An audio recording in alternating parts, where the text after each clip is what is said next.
ਧੰਨ ਧੰਨ ਹਮਾਰੇ ਭਾਗ, ਘਰ ਆਇਆ ਫਿਰ ਮੇਰਾ। ਸੋਹੇ ਬੰਕ ਦਵਾਰ, ਸਗਲਾ ਬਨਹਰਾ। ਕਹੋ ਕੀਰਤ ਕਲ ਸਹਾਰ, ਸਪਤ ਦੀਪ ਮਜਾਰ। ਲਹਿਣਾ ਜਗਤਰ ਗੁਰ ਪਰਸੁਮਰਾਰ।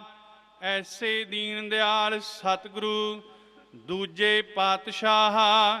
ਧੰਨ ਧੰਨ ਸ੍ਰੀ ਗੁਰੂ ਅੰਗਦ ਦੇਵ ਸਾਹਿਬ ਜੀ ਮਹਾਰਾਜ ਜੀ ਨੇ ਅੱਜ ਦੇ ਸ਼ੁਭ ਦਿਹਾੜੇ ਪਿਤਾ ਬਾਬਾ ਫੇਰੂ ਮੱਲ ਜੀ, ਮਾਤਾ ਦਇਆ ਕੌਰ ਜੀ ਦੇ ਗ੍ਰਹਿ ਮੱਤੇ ਦੀ ਸਰਾਂ ਵਿਖੇ ਅਵਤਾਰ ਧਾਰਿਆ।